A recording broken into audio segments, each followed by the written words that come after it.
అందరికీ నమస్కారం. నూతనంగా ఏర్పడిన కేంద్ర ప్రభుత్వంలో కేంద్ర మంత్రిగా పనిచేసే అవకాశం దక్కినందుకు చాలా ఆనందంగా ఉంది. మరి ఈ ఆనందానికి కారణమైనటువంటి ఎంతో మందికి నేను ధన్యవాదాలు తెలియజేసుకోవాల్సినటువంటి అవసరం ఉంది. అందులో ముఖ్యంగా ఈరోజు తలుచుకోవాల్సినటువంటి వ్యక్తి మా తండ్రి గారు స్వర్గీయ కింజరాపు ఎర్రన్నాయుడు గారు. ఆయన చనిపోయిన దగ్గర నుంచి కూడా నాకు నిరంతరం వెన్ను తట్టుతూ పైనుంచి ఆశీర్వాదం ఎప్పుడు కూడా అందిస్తూనే ఉన్నారు.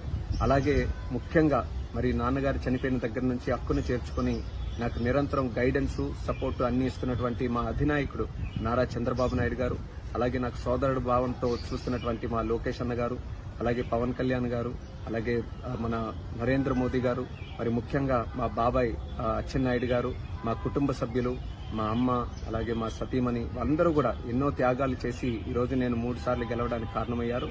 మరి ఈరోజు ఇంత స్థానంలో ఉన్నానంటే దానికి ప్రత్యేకమైనటువంటి కారణం మా శ్రీకాకుళం జిల్లా ప్రజలు.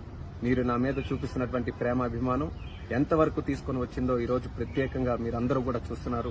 దానికి మా శ్రీకాకుళం జిల్లా ప్రజలందరికీ కూడా శిరస్సు వంచి పాదాభివందనం తెలియజేసుకుంటున్నాను. అలాగే తెలుగు ప్రజలు, తెలుగుదేశం పార్టీ కార్యకర్తలు, జనసేన, భారతీయ జనతా పార్టీ కార్యకర్తలు అందరూ కూడా కలిసికట్టుగా మొన్న ఎన్నికల్లో పోటీ చేసి ఒక హిస్టారిక్ విక్టరీని, ల్యాండ్ స్లైడ్ విక్టరీని ఎన్డీఏ ప్రభుత్వానికి రాష్ట్రంలో, కేంద్రంలో ఇవ్వడం జరిగింది. దాని కారణంగానే ఈరోజు ఆంధ్రప్రదేశ్ రాష్ట్ర భవిష్యత్తు చాలా ఉజ్వలంగా ఈరోజు మనందరికీ కూడా కనిపిస్తుంది.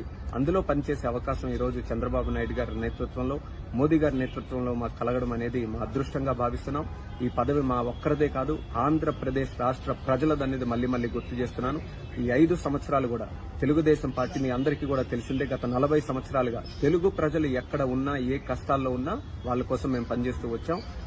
ఈ 5 సంవత్సరాలు కూడా మీకు ఇచ్చినటువంటి హామీలు, మేనిఫెస్టోలు, అలాగే మీకు ఇచ్చిన ఇన్సూరెన్సెస్ అన్ని కూడా ఫుల్ఫిల్ చేయడానికి రాష్ట్ర ప్రభుత్వం తరపున, కేంద్ర ప్రభుత్వం తరపున మా యొక్క సహాయ సహకారాలన్నీ కూడా శక్తి వంచన లేకుండా పనిచేసి మీ అందరికీ కూడా న్యాయం చేయడానికి, మన రాష్ట్రాన్ని అభివృద్ధి చేయడానికి మేము అందరం కూడా కష్టపడతామని తెలియజేసుకుంటున్నాం.